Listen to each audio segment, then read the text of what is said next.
इस बीच में भारत ने लाइन ऑफ कंट्रोल के साथ साथ कुछ 8000 ज़ेरे ज़मीन कंक्रीट के बंकर्स तैयार कर लिए हैं। बहाना वो ये बना रहे हैं कि अपनी कम्युनिटी को बचाने के लिए हम बंकर बना रहे हैं। कुछ कम्युनिटी बंकर्स हैं जो पब्लिक के अंदर उन्होंने बनाए हैं, आबादियों के अंदर, लेकिन ज़्यादातर लाइन ऑफ कंट्रोल के करीब वो बंकर्स बना रहे हैं और ये फ़ौजी नौइयत के दिफाई स्ट्रक्चर्स हैं। इसके अलावा कुछ 10,000 बंकर्स के ऊपर मज़ीद काम चल रहा है, तो 18,000 बंकर्स भारत वहाँ पर तैयार कर रहा है। भारत इस वक्त मकबूजा कश्मीर में बहुत बड़े पैमाने पर फ़ौज को तैनात कर रहा है।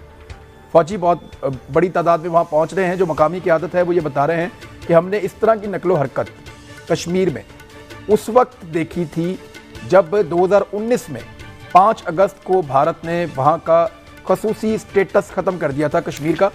उस वक्त भारत ने इस तरह की हरकतें की थी और इस तरह फ़ौज आई थी, और वही सब कुछ हमें अब दिखाई दे रहा है यहाँ पे मकबूजा कश्मीर में होता हुआ। वहाँ पे बहुत सारी अफवाहें हैं जिनमें से बहुत सारी चीज़ें जो हैं वो सामने भी आ रही हैं। भारत ने एक नई चीज़ डिसाइड की है कि वो शुमाली कश्मीर को लेकर उसको जोड़ेगा जो है वो लद्दाख के एरियाज़ के साथ, और लद्दाख रियासत लद्दाख बनाएगा, और फिर जम्मू के इलाके को जोड़ेगा जनूबी कश्मीर के साथ, और वहाँ जम्मू एक रियासत बनाएगा। यहाँ से मुझे बात का आगाज़ करना है कि क्या भारत को ये सब कुछ करने का मौका दिया जाएगा? क्या पाकिस्तान खामोश रहेगा, या पाकिस्तान सिर्फ एहतजाज करेगा, थोड़ी देर धूप में खड़ा हो जाएगा और ये दावा करेगा कि हम कश्मीरियों का मुकदमा लड़ रहे हैं, हम कश्मीरी भाइयों को अकेला नहीं छोड़ेंगे, या अमली तौर पे पाकिस्तान को कुछ करना पड़ेगा? तो एवीएम शहजाद चौधरी साहब, आपको ये फील आती है कि शायद स्टेटस को तस्लीम कर लिया है हमने, पाकिस्तान ने मकबूजा कश्मीर के? यानी मैंने कोई एहतजाजी खबर या कुछ ऐसा नहीं सुना। ये तो कश्मीर में बताया कि जनाब यहाँ पे तो बंकर बन रहे हैं, और उनके अखबार आज ये रिपोर्ट कर रहे हैं। भारत तो कभी भी नहीं बताएगा आपको। 8,000 बंकर बन गए, 10,000 बन रहे हैं, फौजी पहुंच रहे हैं, वो 2 रियासतों में उसको तकसीम कर रहे हैं। वहां पे एक अजीबोगरीब सिचुएशन दोबारा क्रिएट हो गई है। हम कहाँ हैं? क्या भारत को कोई मौका तो नहीं डेलिबरेटली हम दे रहे, या जानते बूझते हुए, या गलती से, जिसका भारत फ़ायदा उठा रहा है?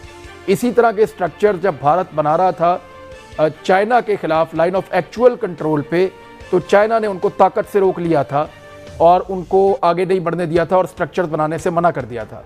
अब ये पाकिस्तान के लाइन ऑफ कंट्रोल के साथ साथ रिपोर्ट हो रहे हैं कि 8,000 बंकर्स बन गए हैं, 18,000 और बनने जा रहे हैं। बतौर एक रिटायर फौजी आप इन बंकर्स को कैसे देख रहे हैं?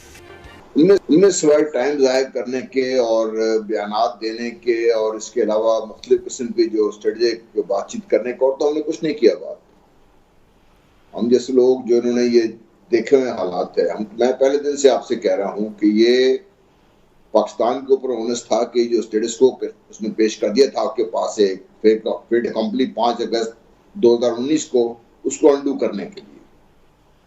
करने के लिए हमने यूएन में तकरीरें की, बहुत अच्छी बात है। उसके बाद हमने बड़े बड़े मंसूबे बनाए, अच्छी बात है। दुनिया कश्मीरों पे जुल्म होते देखती रही, बात थी, हो गई। हमने अब बताया ना कि मैं तो आज तक इस बात पे हैरान हूं कि चाहे हमारी जो डिप्लोमेटिक ऑफेंसिव होना चाहिए था वो कहां पर है, हमारी जो फॉरेन पॉलिसी ने इसको लेके चलना था वो कहां पर है, और वो तो एक जगह पे छोड़ के अभी पिछले दिनों जो सिक्योरिटी सेमिनार हुआ है इस्लामाबाद में, उसकी जो बातचीत के मुख्तलिफ जो अंदाज सामने आए हैं, हमने सिर्फ इस हद तक तो उनका साथ दिया है कि ठीक है कश्मीर के हम ये कर देंगे तो कश्मीर का वो कर देंगे। कश्मीर के लिए पहले दिन से अगर किसी को कोई शक था तो दूर हो जाना चाहिए था हमारे ऊपर। Kashmir as a piece of land Bharat चाहता है, और वो सिर्फ, मुझे तो जिस हद तक ये यकीन है कि मैं इस वक्त हूं और मैं बात कर रहा हूं आपके साथ, मुझे इस हद तक यकीन है कि भारत ना सिर्फ ये इस यहाँ पे कश्मीर को खत्म करने के दर पे है, जिस तरीके से फलस्तीन में किया जा रहा है इज़राइल के जरिए। दूसरी चीज है कि इसके बाद उसका नेक्स्ट स्टेप भी है, उसके बाद एक नहीं 2 3 4 स्टेप्स है उसके बाद। उसके लिए पेशबंदी आपने की है कि गिलगित बल्तिस्तान में कैसे होगा, ये कैसे होगा।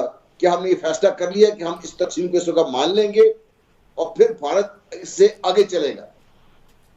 क्योंकि भारत ने यार रुकना नहीं है।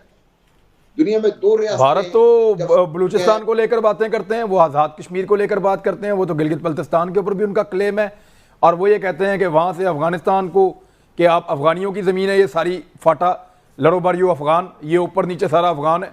तो उनका तो एजेंडा बड़ा ही लंबा चौड़ा है। अब 2 चीज़ें बड़ी वाज़ेह हैं इसमें। इस दुनिया में दो रियासतें हैं, जब से वो बनी है वो बाकायदा बढ़ रही हैं in terms of their land mass. एक हिंदुस्तान है और दूसरा इजराइल है। इन दोनों के नक्शे उठा के देख लें, जो 15 अगस्त 1947 को था आज क्या है, और इजराइल जो था आज क्या है। इसमें नंबर 1।